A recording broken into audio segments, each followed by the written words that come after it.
शांति। आज बाबा के 31 अगस्त 2031 के साकार मधुर महावाक्य हैं। आज इस अगस्त मास का ये लास्ट दिन है। 31 दिन का चार्ट एकांत में बैठकर अंतर्मुखता की गुफा में खुद ही खुद को चेक करेंगे। इन 31 दिनों में मेरा अमृत वेला कैसा रहा। अमृत वेले मैंने शक्तियाँ ली, पूरा एकाग्रता से योग किया या नहीं। मुरली का चार्ट कैसा रहा। अगर कोई मुरली मिस हुई आज वो लेकर ज़रूर पढ़ेंगे। इसी तरह से ट्रैफिक कंट्रोल, 5 स्वरूपों का अभ्यास, भोजन करते समय मौन में रहना, सोते समय बाबा को चार्ट देना, नुमा शाम योग, इसका पूरा चार्ट आज आप कमेंट्स बॉक्स में लिखकर भेजेंगे। साथ साथ अपने लिए खुद ही दृढ़ संकल्प करेंगे। जिस सब्जेक्ट में कमज़ोर रहे उसे ठीक करने का दृढ़ संकल्प करेंगे। आज की मधुर मुरली में बाबा बच्चों को सेवाओं का उमंग दिला रहे हैं कि बच्चे, आपको सेवा का बहुत शौक़ होना चाहिए। सर्विस सर्विस और सर्विस। आपस में मिलकर राय करो कैसे मनुष्य आत्माओं को ईश्वरीय संदेश दिया जाए। बड़े बड़े लोगों की ओपिनियन लो। आपके पास बहुत अच्छे चित्र होने चाहिए। ये नक्शे का काम करते हैं। जैसे स्कूल में मैप होते हैं, ऐसे इन चित्रों के द्वारा ज्ञान अच्छी रीति स्पष्ट हो जाएगा। याद दिला रहे हैं बाबा कि तुम बच्चों को जो बाबा ने खुशी की स्मृतियाँ दिलाई हैं उन्हें याद करो तो दुख दूर हो जाएगा। हम ही ऊंचे से ऊंचे थे, राव थे, फिर रंक बन गए।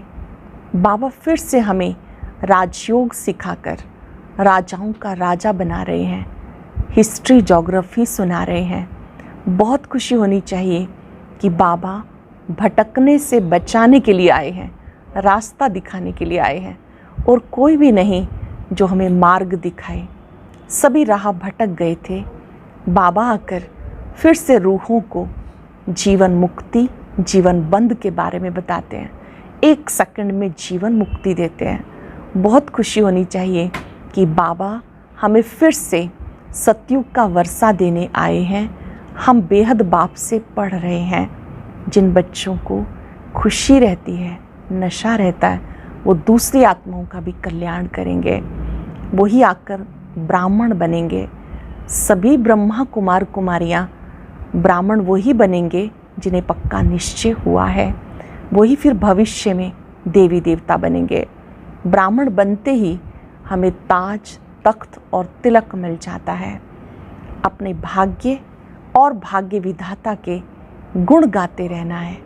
वह मेरा श्रेष्ठ भाग्य, वह भाग्य विधाता, वह कमज़ोरियों के गीत नहीं गाओ, भाग्य के गीत गाओ तो सब प्रश्नों से पार हो जाएंगे।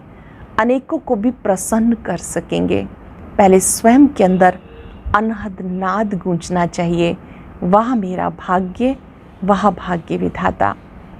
इस ब्राह्मण जीवन में एक नामी और इकोनॉमी से चलना है, अर्थात एक का ही नाम याद रहे और समय और शक्तियों की बचत करते हुए चले। आज पूरा दिन अपने भाग्य का, भाग्य विधाता का सिमरण करते रहेंगे। वह मेरा श्रेष्ठ भाग्य, वह भाग्य विधाता, वाह वाह करते, हर कर्म करते वाह स्थिति में रहेंगे। अब सुनते हैं मुरली विस्तार से। बाबा कहते हैं, मीठे बच्चे, विशाल बुद्धि बन, बड़ों बड़ों की ओपिनियन ले, अनेक आत्माओं का कल्याण करो, उनसे हाल आदि लेकर खूब प्रदर्शनियाँ लगाओ। विशाल बुद्धि बन, बड़ों बड़ों की ओपिनियन लो, अनेक आत्माओं का कल्याण करो, उनसे हाल आदि लेकर खूब प्रदर्शनियाँ लगाओ।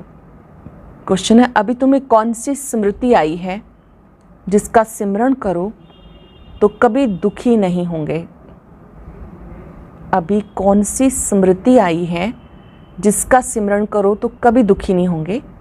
अभी स्मृति आई, हम पूज्य राव थे, फिर रंक बने, फिर से बाबा हमें राव बना रहे हैं, राजा बना रहे हैं।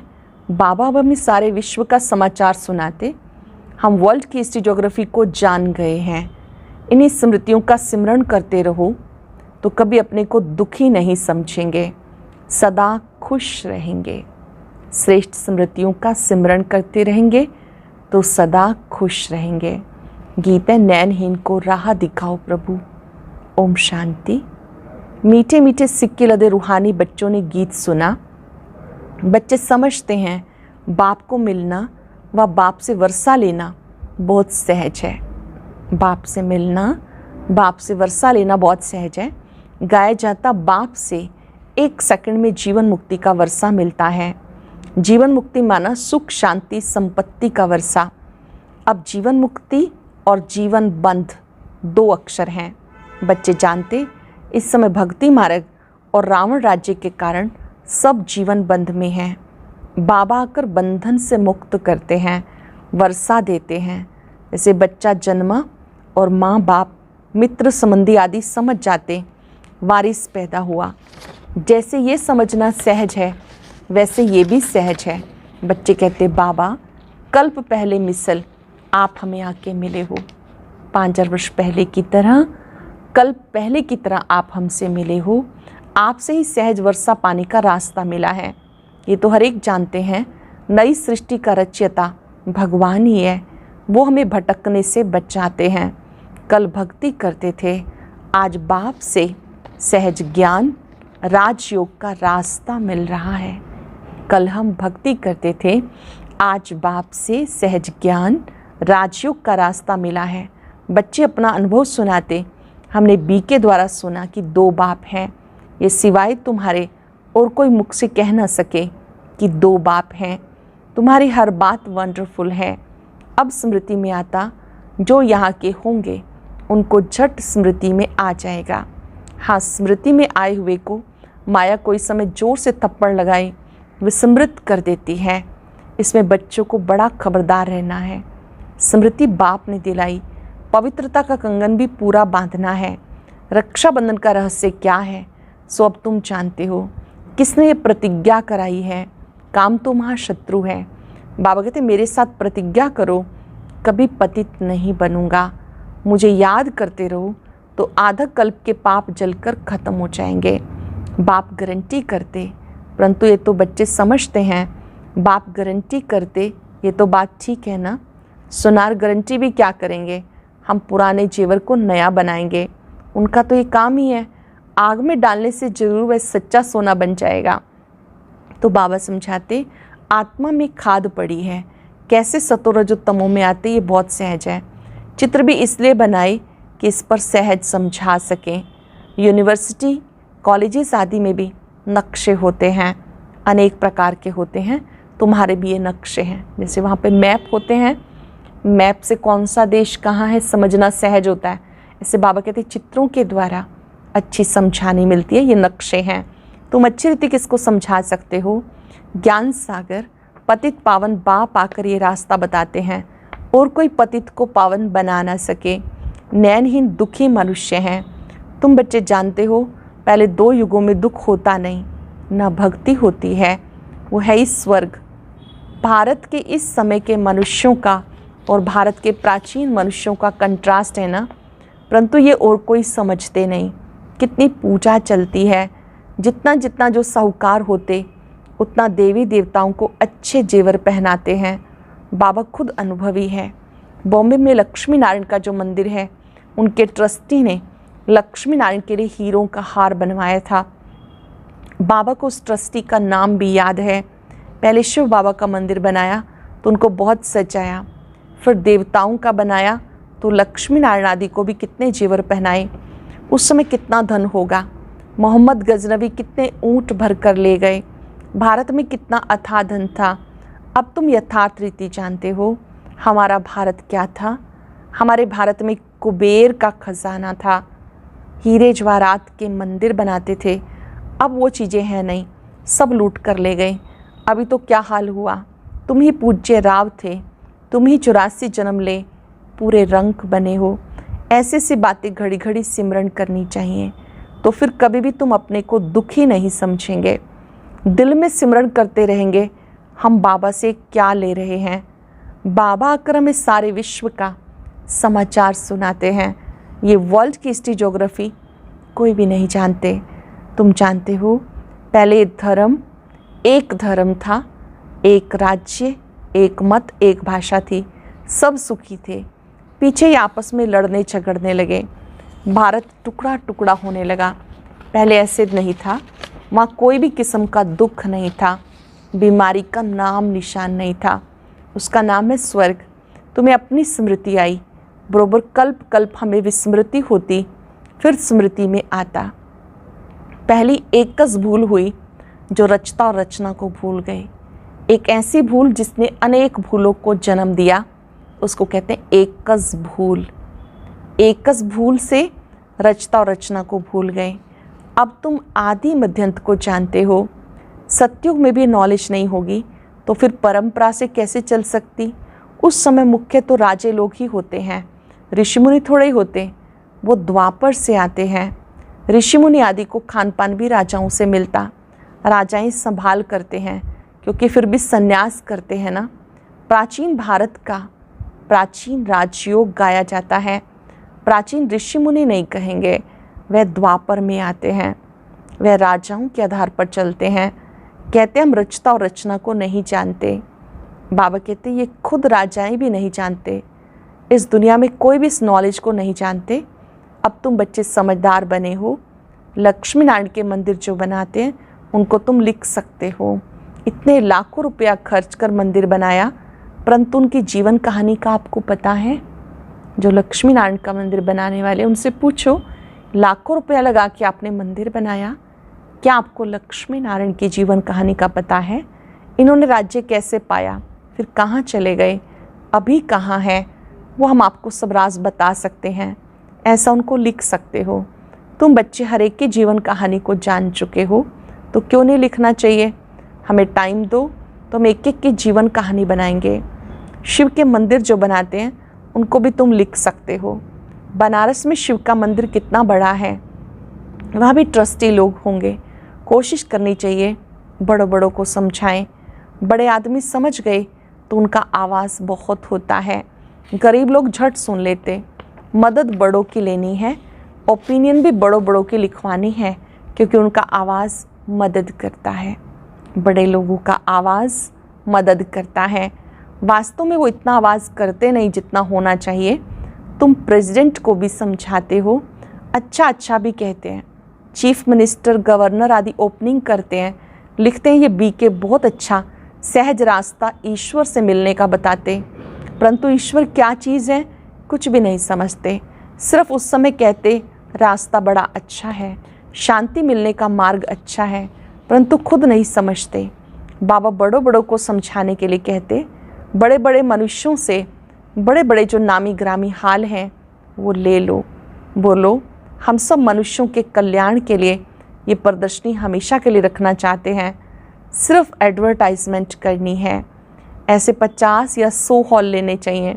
भारत तो बहुत बड़ा है, एक एक शहर में 10-12 हाल लो, अखबार में पढ़ जाए इतने हालों में प्रदर्शनी हो रही है। जिसको समझना है वो आकर समझे, तो कितनों का कल्याण हो जाएगा। बच्चों को बड़ा विशाल बुद्धि बनना चाहिए, सर्विस बच्चों को करनी है। बाप बच्चों को कहते प्रदर्शनियाँ बहुत ज़ोर शोर से करो, बाबा तैयारी करा रहे हैं। बच्चों को कोशिश करनी चाहिए। ये सब समझने की बातें हैं। भगवान आते हैं, प्रजापिता ब्रह्मा द्वारा रचना रचते हैं प्रजा की, तो जरूर कितने ब्राह्मण रचे होंगे, अब फिर रच रहे हैं। कितने ब्राह्मण ब्राह्मणियाँ हैं। बाबा ये ब्राह्मण धर्म रचते हैं संगम पर। तुम प्रैक्टिकल में देख रहे हो, समझ रहे हो, ये बातें शास्त्रों में नहीं हैं।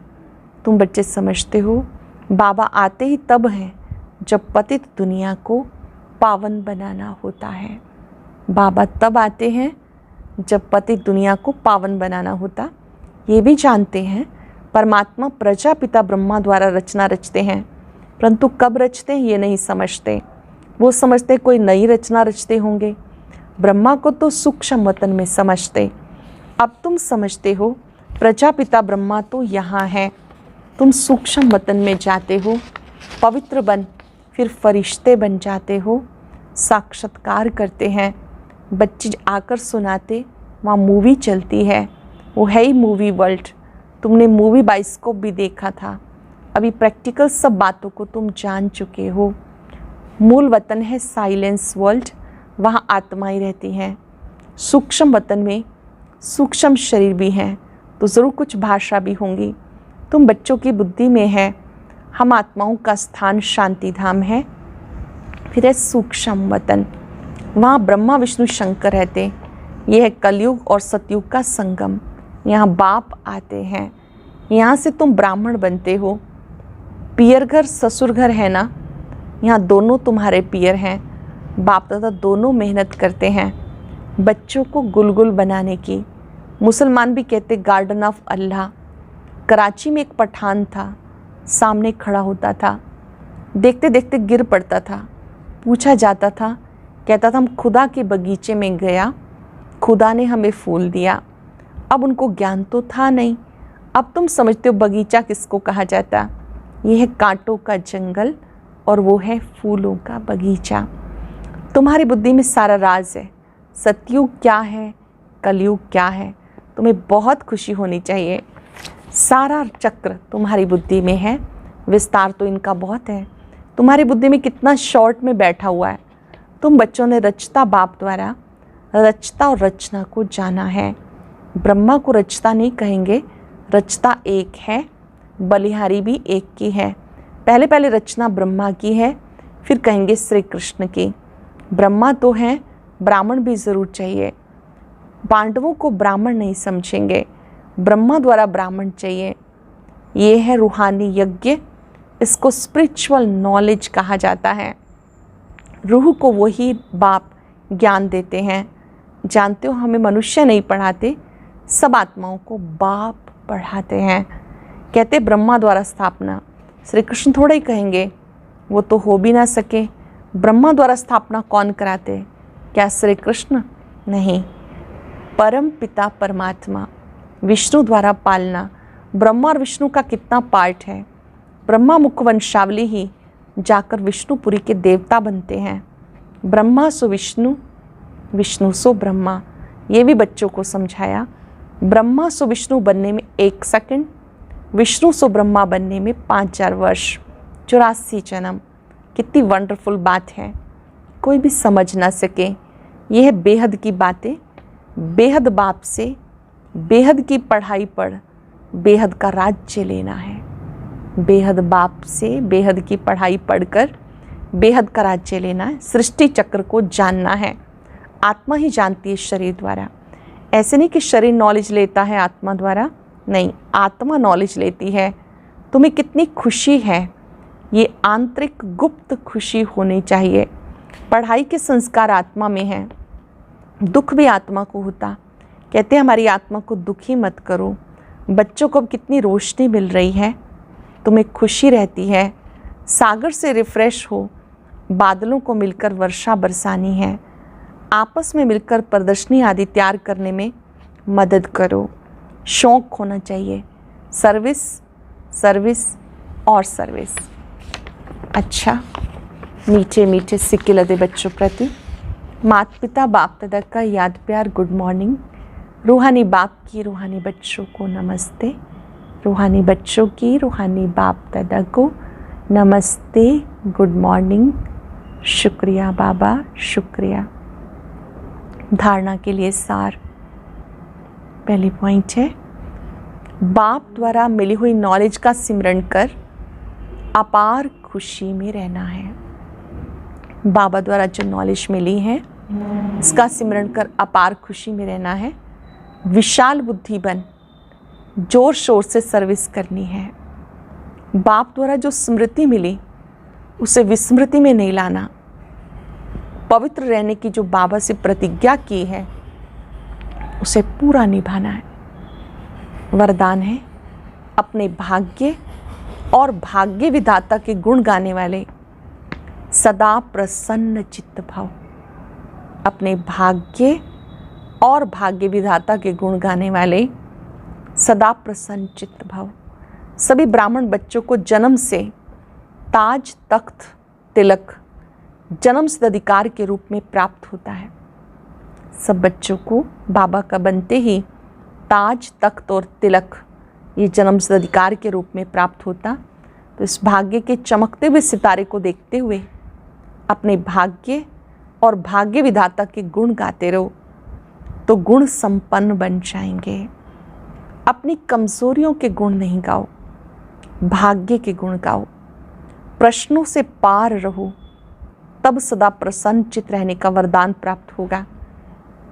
फिर दूसरों को सहज प्रसन्न कर सकेंगे। भाग्य का गुणगान करते रहेंगे तो प्रसन्न रहेंगे, स्वयं प्रसन्न रहेंगे तो औरों को भी प्रसन्न कर सकेंगे। स्लोगन है, एक नामी और इकोनॉमी से चलना ही ब्राह्मण जीवन में सफलता का आधार है। एक नामी अर्थात एक का ही नाम याद रहे, मेरा बाबा, मीठा बाबा, शिव बाबा। इकोनॉमी से चलना अर्थात बचत के संस्कार से चलना, समय, संकल्प, श्वास, इन सब की बचत की स्कीम बनाते हुए चलना, इकोनॉमिकल वे से चलना, ये ब्राह्मण जीवन की सफलता का आधार है। एक नामी और इकोनॉमी। आज हम याद रखेंगे, मैं प्रसन्न चित्त आत्मा हूँ, वह मेरा श्रेष्ठ भाग्य। कमजोरियों के गुण नहीं, भाग्य के, भाग्य विधाता के गुण गाएंगे। याद करें, मेरा भाग्य अति श्रेष्ठ है।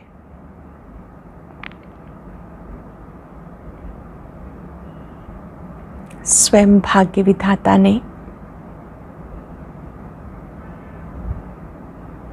श्रेष्ठ विधि बताकर मेरे भाग्य को चमकाया है।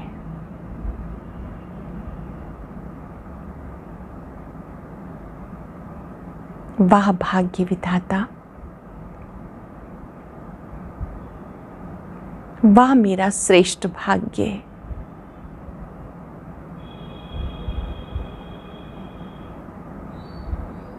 मुझे जगाता भी भगवान है, खिलाता भी भगवान है।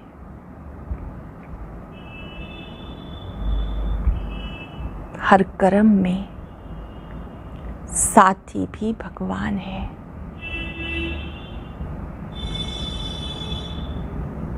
कदम कदम पर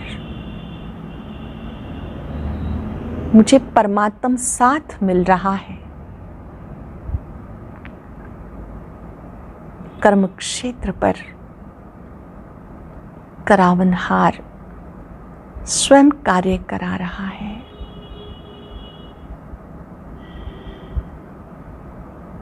मैं अपने भाग्य से, भाग्य विधाता से अति प्रसन्न हूँ।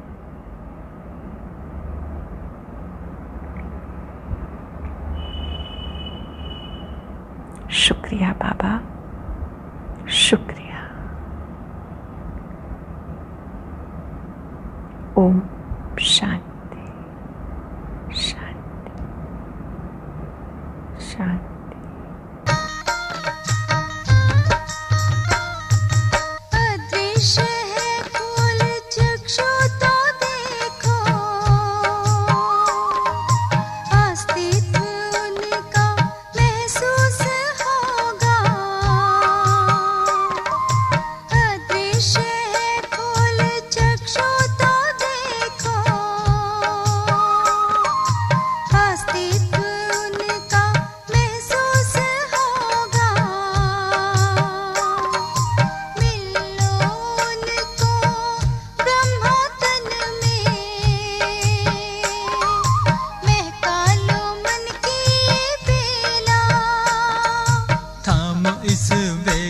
जगा लो विवेक, सारे जग का कर्णधार हो।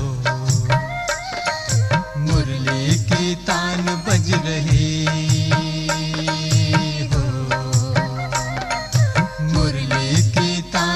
बज रही